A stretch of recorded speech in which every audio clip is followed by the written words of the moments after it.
T, for subbing in for Amy. Our next speaker is Rachael Lovallo. Rachael was a speaker at our conference last year, and she was also one of the award winners, which we're going to be presenting later. But Rachael, as I said, I'm going to be presenting a little tidbit about Rachael. She's a lefty, for number one, which probably makes her, what, 10%? 10% of us are lefties, maybe. But I think something that's unique about Rachael that she mentioned is that she grew up an hour outside of Canada. And I'm wondering why you mentioned that. Is that because you wish that you were Canadian? Or I mean, maybe. I actually talked to John. I grew up in Montana as well. So I'm curious to hear what part of the state he was from. And I know what to do if I know that we all know now that lima beans are your kryptonite. So if we want to hurt you, we'll certainly feed you some lima beans. It's not a good reaction. No one wants to see that. Yeah. So Rachael, why don't you take it away and talk to us about why testers belong at the hackathon? I think that's very interesting. All right. Good afternoon, everyone. I'm actually going to talk about a different kind of hacking than John just talked about. I'll define it in a minute, but I'm going to talk about why testers belong at hackathons. But first, I've been looking through the Zoom. I see a lot of familiar faces, but if we haven't met, I'm Rachael, and I'm a senior test engineer at a healthcare tech company called Pulsera. I called us a startup last year, but we've grown a lot.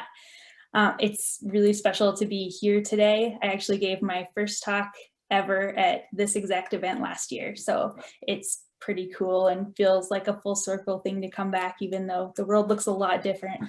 I was thinking a lot about Phil's talk last year with the Corona beer. So like many companies these days, Pulsera values hackathons, so much so that our dev team spends 2 full days every quarter just hacking, and that includes testers as well, not just our coders, the whole dev team. And this talk sprang out of a realization I had during our last event, which was, why isn't everyone doing this, especially more testers? So tonight I want to talk about how your participation in a hackathon can help your company or some other cause, help your career development, and how to overcome and acknowledge feeling like maybe you don't belong, because hackathons have historically been events that are friendlier towards coders, not necessarily testers. Next slide, please. I should go to my next slide too. All right, so what is a hackathon? Oh, one back, there we go, yeah. And why do companies have them? There are a lot of definitions out there, and they vary from like very coding specific to much more general. And the most general I found is an event in which community members collaborate to solve problems. And I really like that definition a lot. I'm not a big fan of boxing in definitions like that. It's fairly common that these events are hosted by companies and they're set time. So like I said earlier, my company hacks quarterly for 2 days. Some big companies like Facebook hack every few months, and they might vary the time frame from 24 hours to a few days.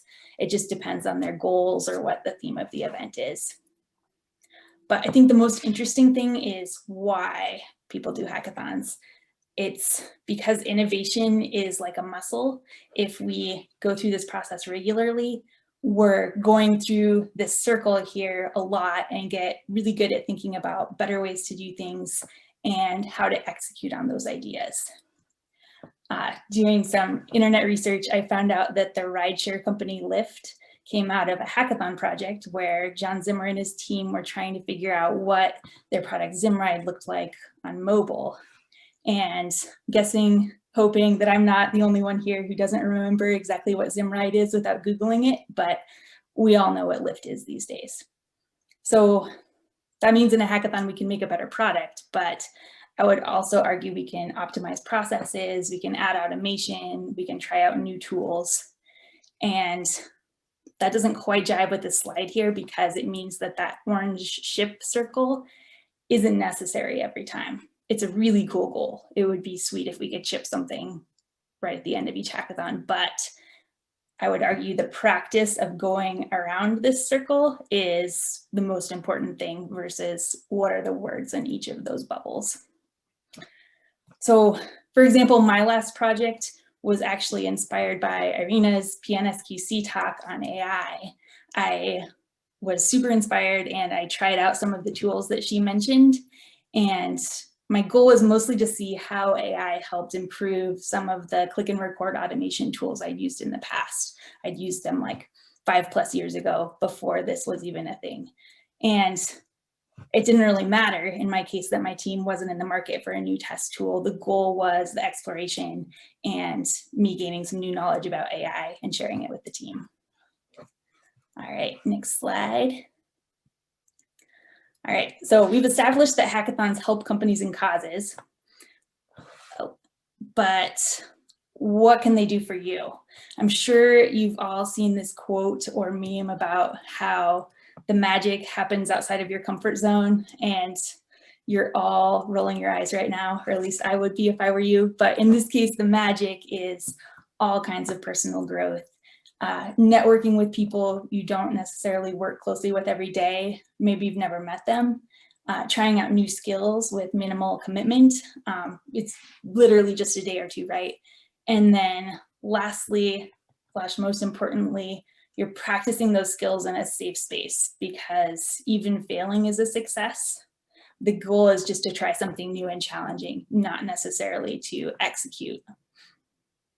And I don't know about you, but that sounds kind of like a breath of fresh air compared to normal day-to-day work, where I'm typically doing well-known tasks and there's typically some kind of deadline that I'm trying to meet. So how do you get started?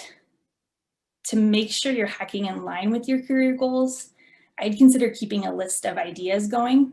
I just keep it on my notepad on my work computer. And that means when a hackathon is coming up and my mind goes blank, I have a place to go to get an idea that I know is gonna further some goals I already have. And then if I happen to need a team to execute my idea, if I have that ready, I can socialize the concept and try to get a group on board. My company is notorious for being a bunch of lone wolves in our hackathons. Like, everybody wants to do their own thing and it's hard to get a group. So any thinking ahead you can do helps you get those additional people on board. Another really good idea is to talk to your manager or maybe a mentor to brainstorm ideas. That person might have an idea they wanted to make happen for a long time, but they just don't have the time or somebody to help them prove it out. So that way you kind of get a surprise project, but you're also making your manager aware that you're a team player who wants to stretch, which is a pretty good thing. And then I've also just asked around and become part of someone else's hackathon team. This one, it doesn't necessarily ensure that you're chasing your own career goals, but you are going to get challenged in a way you weren't expecting. And maybe that's a good thing. Maybe you'll learn a new skill that you didn't even know you wanted to learn. Okay, so now I'm kind of jumping out into the like theoretical touchy-feely world that I'm glad Amy stepped into a little bit first. But you might be asking yourself, this all sounds great, but I still feel weird about it. This sounds perfect for some really extroverted person or that teammate who's brilliant at coding. And I'm going to pause there and say that I also have that feeling. I actually still feel weird at every hackathon I do. It feels like so much pressure to come up with an idea and execute on it, maybe totally mess it up sometimes, but regardless, present on it 2 days later in front of all of my coworkers. And at least to me, it always seems like there's someone smarter who has a cooler project. That said, it is so good for me. So good for me. I can't overstate that. And every time I go through the practice, that weird feeling gets a tiny bit smaller. So because I am me, I did some research on these feelings and I found out that they're not that uncommon. So I wanted to share them with you all in case they might ring true for you. So next slide, please. Awesome. They are imposter syndrome and perfectionism, respectively. Imposter syndrome is the feeling that we're not as good as we present ourselves to be, and people are going to find out. Whereas perfectionism is the feeling that anything less than flawless is failing, and in turn, we are that failure. So even though it's challenging because it requires experiencing these really uncomfortable feelings, being part of a hackathon is one way to work on not letting them live in our heads rent-free. And that's awesome because if you think about it, do either of these feelings make us better at our jobs or better people? No way, right? They just make us anxious people who can't see our value clearly. So when we listen to those feelings less, we're stepping out of that comfort zone and we can really contribute in a hackathon setting. And I would argue it boils over into day-to-day life as well. All right, next slide. So I'm keeping things very short and sweet tonight. So I want to go over what we've learned and then challenge you to try something. We went over how hackathons are a great way to get involved in your company or your community. It turns out there are a ton of hackathons online, and it's a good way to spend a set amount of time flexing your innovation muscle. You'll get to work with people you might not know super well and take on new tasks that stretch and grow your skills. It will feel uncomfortable, but luckily you'll be in good company because the whole point is to do something that hasn't been done before, right? And also you'll be helping your company or some chosen cause innovate, which we know is going to further their success. So this year I'm challenging myself to do at least one hackathon outside of the ones put on within my company. If you go online right now, there are a ton of events out there, and some are associated with companies, but you can find one associated to a university or a cause of your choice. I just in some digging found some like serving mental health innovation to climate change to really any cause you can think of. There's a hackathon for it. And I'd like you to consider joining me this year. It's also the perfect time with COVID because events that would normally be location specific are being held remotely.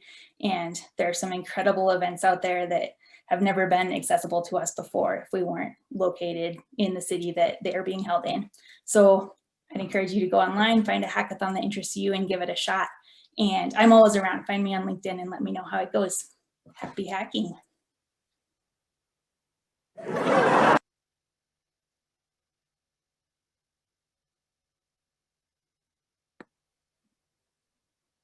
Well, that was a great talk, Rachel. Getting out of your comfort zone in terms of doing a hackathon. Does anybody have any questions for Rachel? This is an interactive session, so please jump in and ask questions. I got one. That was really well done. Thank you, Rachel. Could you share some strategies or tips or even resources about how to improve the hackathon? So what I heard a lot was, okay, the goals are achieved and you stretch your comfort zone and you help and it's clearly viable for organization, but how do you build on that? How do you take something so organic and collect, hey, how can we improve on this model? Can you share a little bit about that? Because that part of it seems like it could be extremely challenging in this, yet it's so needed, right? Totally. So I'm going to answer with more of a philosophy than Yay. steps 1, 2, 3. So that might that always like bothers me a little bit when I do that, but I think it's really important and kind of ties back to what Amy was saying in her talk about community and rallying people around your cause. The only like structure for what hackathon projects need to be at Pulsera is they need to serve the company mission and purpose in some way. So that can be anything. Once one of my coworkers set up her office in a more ergonomic way and then shared with us some tips to how to set up our offices in an ergonomic way. So I think keeping it that wide open shows trust for your people. And then if they are rallied around that mission and purpose, the ideas they'll come up with will serve the company and they'll be kind of thinking. A lot of my developer coworkers will often do hackathon projects where they get rid of old code that needed to die long ago. And since they really care about our product, it bothers them. And they have a list somewhere that's like, when I get 2 days to myself, I'm going to rip this out and replace it with something better. So it's not like a magic step by step, but that's what I found seems to work in my case. Makes a lot of sense and very meaningful. Thank you. Awesome. Hopefully that helps. I have a short one. Do you think hackathon works better with younger staff? Ooh. I would hope that it could be accessible to anyone. I think maybe the key there is knowing your team and knowing what will make them feel safe and comfortable, right? Because it's pretty vulnerable to present in a hackathon scenario and do something that's your own idea. Nobody told you to go out and do this. So it's hard for people. And if you can create a safe atmosphere, hopefully people of all ages could embrace it and try something new. Thanks. Rachel, I've got a question for you. All the hackathons I've been involved with, people tend to get like 20% done with their project and then the demos aren't very good. Have my companies just been particularly lame at scoping these things, or is that a common problem? Oh, I would say fairly common in my somewhat limited experience.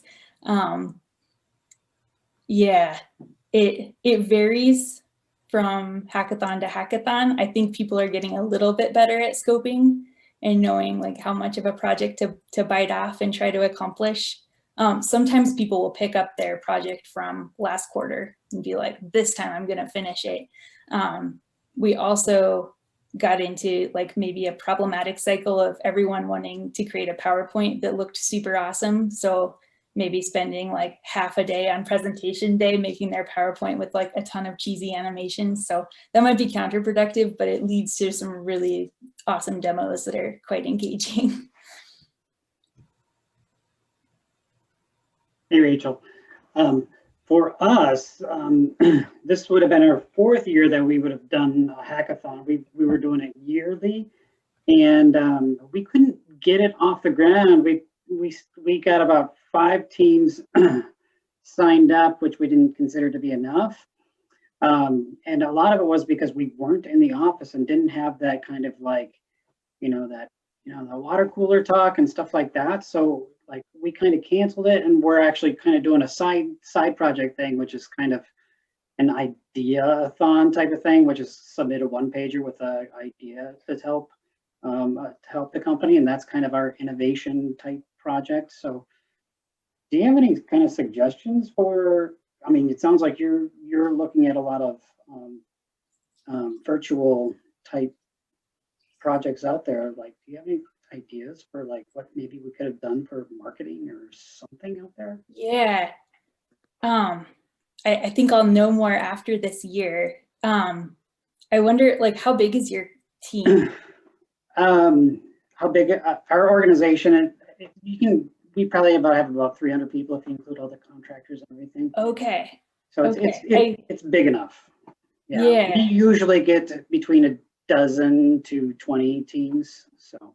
Okay. I wonder, like, my gut feel, I'm coming from like a much smaller, like our dev team just hit 30. So we're still at a size where everyone can hack, and yeah. It's kind of a non-negotiable. Like, the only way people really get out of it is if there's like a deadline looming and a customer commit.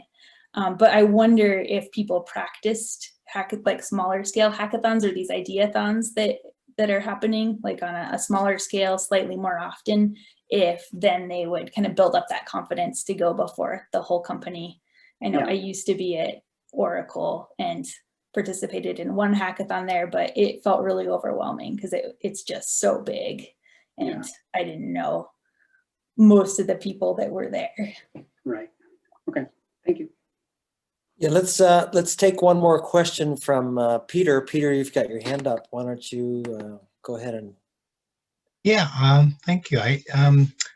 Basically, I'm looking for how do the software requirements form for a hackathon? How does it get written down, or what do you gauge yourself as to whether you've actually accomplished what you started?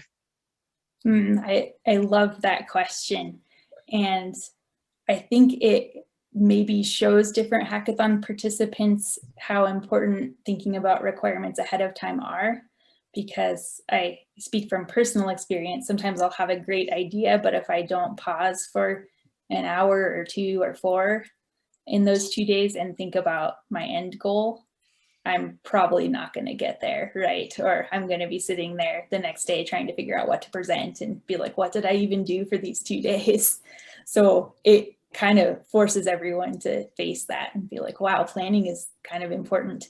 But it varies a lot. At least on our quarterly hackathons, it's up to each person or team to decide how much planning they want to do. And sometimes they're picking up projects that have been in our backlog for a while that are a little bit more hashed out. Like a recent person's project was creating some onboarding screens for our mobile app. We just didn't have them, and it was never going to get prioritized. So he just did it, and there was already documentation out there. So it's like choose your own adventure, but I think the smart spend some time thinking about requirements up front. Thank you. Wow. Okay. Well, thanks very much, Rachel.